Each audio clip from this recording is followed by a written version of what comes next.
तुमचं मन सतत भटकत राहत आहे का? मोबाईलमुळे कॉन्सन्ट्रेशन कमी झाल्यासारखं वाटत आहे का? एखादं काम करताना किंवा एखाद्या विषयाचा सखोल अभ्यास करताना लक्ष टिकत नाही आहे का? मेडिटेशन करायला बसलं की विचारांची गर्दी सुरू होते आहे का? किंवा मन अजिबातच शांत बसत नाही. हे सगळं तुमच्याबरोबर होत आहे का?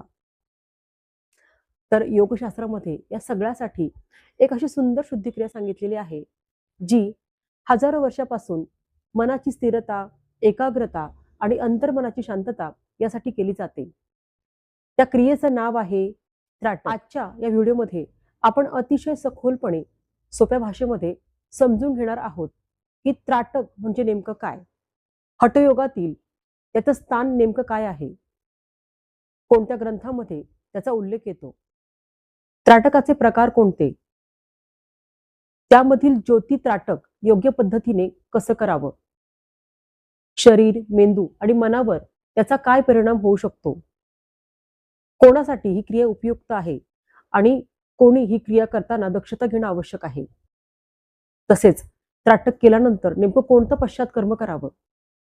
तर या सगळ्यांची अतिशय विस्तृतपणे आणि शास्त्रीय दृष्टिकोनामधून माहिती आपल्याला या व्हिडिओच्या द्वारे शिकायला मिळणार आहे. त्यासाठी हा व्हिडिओ शेवटपर्यंत नक्कीच पहा. नमस्कार, मी डॉक्टर हेमा, आयुर्वेद तज्ज्ञ, योगा कन्सल्टंट आणि गर्भसंस्कार कोच. आपल्या सर्वांचं डॉक्टर हेमा या योग परिवारात मनापासून स्वागत. तर चला सुरुवात करूया. सगळ्यात सुरुवातीला आपण मुख्य विषयाकडे वळताना त्राटक म्हणजे नेमकं काय हे थोडक्यात समजावून घेऊयात. तर त्राटक म्हणजे एखाद्या बिंदूकडे, ज्योतीकडे किंवा प्रतीकाकडे स्थिर आणि सजग दृष्टीने एकटक पाहण्याची यौगिक क्रिया.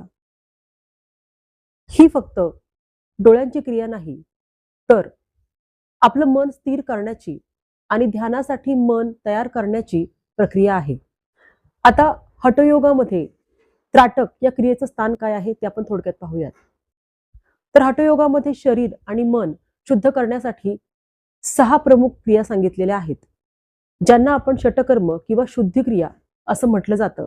हठयोग प्रदीपिकेमध्ये एक सुंदर श्लोक येतो, धौतीर बस्ती तथा नेती त्राटकम नवलिकम तथा कपालभाती चैतानी षटकर्माणी प्रचक्षते. तर या श्लोकाचा अर्थ म्हणजे धौती, बस्ती, नेती, त्राटक, नवली आणि कपालभाती या 6 क्रियांना योगातील शुद्धिक्रिया म्हटलं गेलं आहे. याचबरोबर त्राटकाचं वर्णन आपण एका श्लोकाच्या माध्यमातून पाहूयात. निरीक्षेन निश्चल दृशा सूक्ष्म लक्ष्यम समाहितः अश्रुसंपात पर्यंतम आचार्य त्राटकम श्रुतम. तर या श्लोकाचा अर्थ आपण पाहिला तर तो असा आहे की एका सूक्ष्म लक्ष्याकडे डोळे न हलवता पूर्ण एकाग्रतेने पाहणं याला त्राटक म्हटलं आहे. आता त्राटकाचे प्रकार नेमके किती सांगितलेले आहेत ते आपण पाहूयात. तर योग परंपरेमध्ये त्राटकाचे वेगवेगळे प्रकार सांगितले जातात. काही ग्रंथांमध्ये मुख्यतः 3 प्रकारांचा उल्लेख आढळतो. त्यातला पहिला प्रकार आहे अंतरत्राटक, म्हणजे यामध्ये डोळे बंद करून भ्रूमध्य, हृदय किंवा अंतर्मनातील एखाद्या बिंदूकडे लक्ष केंद्रित केलं जातं. याला अंतरत्राटक असं म्हणतात. आता यामधील दुसरा प्रकार म्हणजे मध्य त्राटक. तर यामध्ये उघड्या डोळ्यांनी ओंकार किंवा एखादं चिन्ह, काळा बिंदू, ज्योत किंवा एखाद्या स्थिर वस्तूकडे एकाग्रता साधली जाते. याला मध्य त्राटक असं म्हणतात. आता यातला तिसरा प्रकार तो म्हणजे बाह्य त्राटक.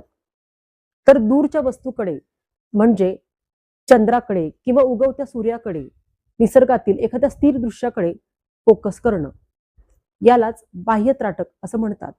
तर आता हे त्राटक का केलं जातं हे आपण थोडक्यात पाहूयात. आजच्या काळात आपलं मन सतत डिस्ट्रॅक्टेड राहतं. मोबाईल, स्ट्रेस, इन्फॉर्मेशनचा झालेला जो काही ओव्हरलोड आहे, तर यामुळे आपलं जे सस्टेन अटेन्शन म्हणजे सातत्यपूर्ण एकाग्रता ही कमी होऊ लागलेली आहे. त्राटकामध्ये आपण एका बिंदूकडे स्थिर लक्ष देतो.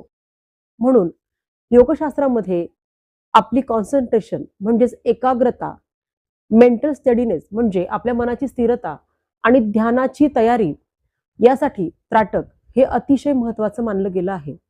आता यानंतर शास्त्रीय दृष्टिकोनामधून त्राटकाचा आपल्या शरीरावर काय काय परिणाम होतो ते आपण थोडक्यात पाहूयात. तर सगळ्यात पहिल्यांदा म्हणजे की त्राटकामुळे आपलं अटेन्शन आणि फोकस यावर काय परिणाम होतो हे समजून घेऊयात. त्राटकामध्ये सस्टेन फोकसचा सराव होतो. त्यामुळे अटेन्शन रेग्युलेशन आणि फोकसशी संबंधित ब्रेन नेटवर्क्स यामध्ये सक्रिय राहू शकतात. विशेषतः प्री फ्रंटल कॉर्टेक्स जो आपली कॉन्सन्ट्रेशन म्हणजे एकाग्रता आणि सस्टेन अटेन्शन म्हणजे सातत्यपूर्ण एकाग्रतेशी संबंधित मानला जातो. तर त्याचं कार्य सुधारण्यासाठी त्राटकी क्रिया अतिशय उपयुक्त ठरते. आता त्यातला पुढचा फायदा म्हणजे व्हिज्युअल अटेन्शन वर याचा परिणाम होतो. कारण त्राटकामध्ये व्हिज्युअल फोकस वापरला जातो.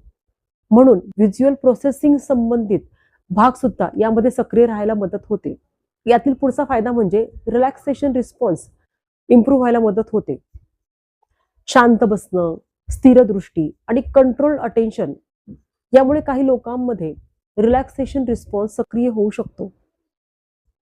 आता यामधील पुढचा फायदा म्हणजे त्राटक या क्रियेमुळे पॅरासिम्पॅथॅटिक नर्वस सिस्टीमवर याचा चांगला परिणाम आढळून येतो. काही संशोधनामध्ये relaxation प्रॅक्टिसेसमुळे parasympathetic nervous system response वाढण्याचा उल्लेख आढळून आलेला आहे. हा आपल्या शरीरातील रिलॅक्सेशन आणि रिकव्हरीशी संबंधित भाग मानला जातो. त्यामुळे त्राटक या क्रियेमुळे आपलं मनाची शांतता आणि रिकव्हरी होण्यासाठी मदत ठरू शकते. पण हे सगळं जाणून घेताना एक गोष्ट लक्षात ठेवणं गरजेचं आहे, ते म्हणजे त्राटक ही एक सपोर्टिव्ह योगिक प्रॅक्टिस आहे, ती मेडिकल ट्रीटमेंट नाही. हे लक्षात घेणं आवश्यक आहे. आता सगळ्यात महत्वाचा पुढचा पार्ट म्हणजे ज्योती त्राटक ही जी क्रिया आपण यामध्ये शिकणार आहोत, पाहणार आहोत, तर ही क्रिया नेमकी कशी करावी हे आपण आता विस्तृतपणे समजून घेऊयात. तर यामधील सगळ्यात पहिली गोष्ट ते म्हणजे वातावरण. तर ज्योती त्राटक या क्रियेसाठी शांत आणि स्वच्छ जागा निवडा. खोलीमध्ये मंद प्रकाश असू द्या. पूर्ण अंधार इथे आपल्याला आवश्यक नाही. ज्योती त्राटक करण्यासाठी दिव्याची ज्योत घेतली जाते. ही ज्योत निरांजन किंवा समईची असावी. त्या ज्योतीवर नजर स्थिर ठेवायची असल्याने ज्योत स्थिर राहील अशी व्यवस्था प्रथम करायला हवी. हलक्या वाऱ्याच्या झुळकीनंही ज्योत थरथरते, म्हणून वारा येणार नाही याची काळजी घ्यावी. तसेच जर रूममध्ये फॅन चालू असेल तर फॅनचा वारा थेट ज्योतीवर येणार नाही याची काळजी घ्यावी. आता यानंतर त्राटक करताना बसण्याची पद्धत कशी असावी हे आपण थोडक्यात पाहूयात. तर सर्वप्रथम आरामदायक पद्धतीने बसा. तुम्ही पद्मासन, सुखासन किंवा साधी मांडणी घालून बसू शकता. तुम्हाला खाली बसता येत नसेल तर खुर्चीवर बसून देखील तुम्ही ही क्रिया करू शकता. या सगळ्यामध्ये महत्वाचं आहे ते म्हणजे शरीर स्थिर आणि आरामदायक ठेवणं. आता पाठीचा कणा ताठ ठेवा, मान सरळ ठेवा. आपले दोन्ही खांदे सैल सोडा. आपला चेहरा शांत ठेवा. आता त्राटक करताना दिवा ठेवण्याची पद्धत कशी असावी हे थोडक्यात समजून घेऊयात. दिवा तुमच्या समोर ठेवा. ज्योत तुमच्या डोळ्यांच्या लेवलला येईल या पद्धतीनं दिवा ठेवा. हा दिवा तुमच्यापासून साधारण 2 ते 3 फूट अंतरावर असू द्या. आता त्राटक या क्रियेला खऱ्या अर्थाने सुरुवात करताना काही क्षण शांत बसा. आपला श्वास नैसर्गिक राहू द्या. शरीर रिलॅक्स ठेवा. आता हळूहळू आपली दृष्टी दिव्याच्या ज्योतीकडे वळवा. विशेषतः ज्योतीच्या वरच्या स्थिर भागाकडे फोकस करण्याचा प्रयत्न करा. आपले डोळे शांतपणे उघडे ठेवा. डोळ्याच्या पापण्यांची सतत उघडझाप चालू असते, ती प्रयत्नपूर्वक बंद करा. हे करताना मात्र आपले डोळे ताणून ठेवू नका. सहजपणे आपली दृष्टी त्या ज्योतीवर स्थिर ठेवा. त्या ज्योतीशिवाय अन्य काहीही पाहू नका. थोड्या वेळाने डोळ्यावर ताण येऊ लागेल. आपल्या पापण्यांची उघडझाप न केल्यामुळे हा ताण विशेष करून जाणवेल. पापण्यांची हालचाल न करता तो ताण कमी करण्याचा प्रयत्न करा. हा ताण हळूहळू डोळ्यातील अश्रुपिंडावरही येईल व त्यातून अश्रू बाहेर येऊ लागतील. अशा वेळी पापण्यांची हालचाल होते हे टाळण्याचा, डोळे स्थिर ठेवण्याचा प्रयत्न करा. काही वेळाने डोळ्यात बरेच पाणी गोळा होईल व नंतर डोळ्यातून अश्रूंचा थेंबच खाली उघडेल. ही स्थिती आली की त्राटकाची मर्यादा संपली असे समजावे. सुरुवातीला फक्त 15 ते 30 सेकंद फोकस करण्याचा सराव करा. आपले डोळे जबरदस्तीने उघडे ठेवू नका. चेहऱ्यावर ताण आणू नका. जर डोळे मिचकावले गेले तर स्वतःला दोष देऊ नका. हळूहळू सराव वाढत जातो. सराव वाढवताना योगग्रंथामध्ये डोळ्यामध्ये पाणी येईपर्यंत स्थिर दृष्टी ठेवण्याचा उल्लेख आढळतो.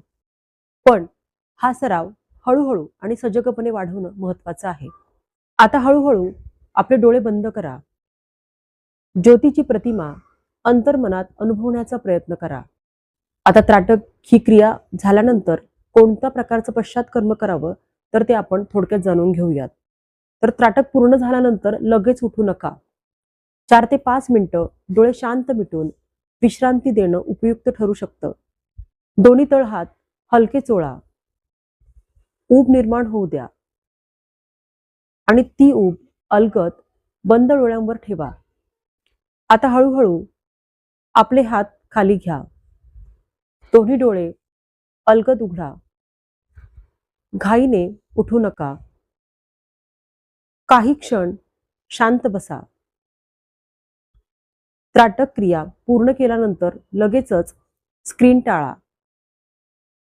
त्राटकानंतर लगेच mobile, TV, reading, bright screens ह्या गोष्टी टाळणं अधिक योग्य ठरू शकतं. आता त्राटक ही क्रिया किती वेळ आणि किती राऊंड्समध्ये करावी तर हे आपण जाणून घेऊयात. तर तुम्ही अगदी बिगिनर असाल तर 1 ते 2 राऊंड्स पुरेसे आहेत. तुम्ही रेग्युलर प्रॅक्टिस करणारे असाल तर 2 ते 3 राऊंड योग्य ठरू शकतात. पण यापेक्षा त्राटकाचा सराव अधिक करू नये. योगामध्ये सातत्याला महत्त्व दिलं जातं, अतिरिक्त रिपिटेशनला नाही. आता त्राटक करताना काही विशेष दक्षता घेणं आवश्यक आहे.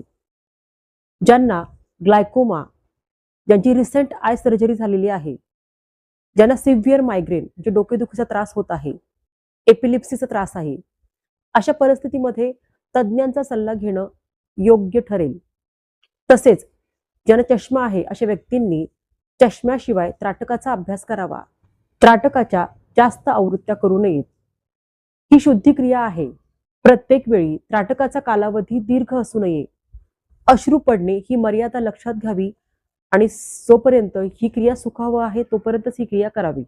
तर त्राटक ही फक्त डोळ्यांची क्रिया नाही तर आपल्या मनाला स्थिरतेकडे नेणारी सजग साधना आहे.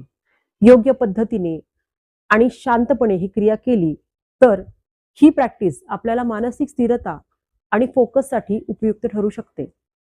तुम्ही यापूर्वी त्राटक केलं आहे का? तुमचा अनुभव मला कमेंटमध्ये नक्कीच शेअर करा.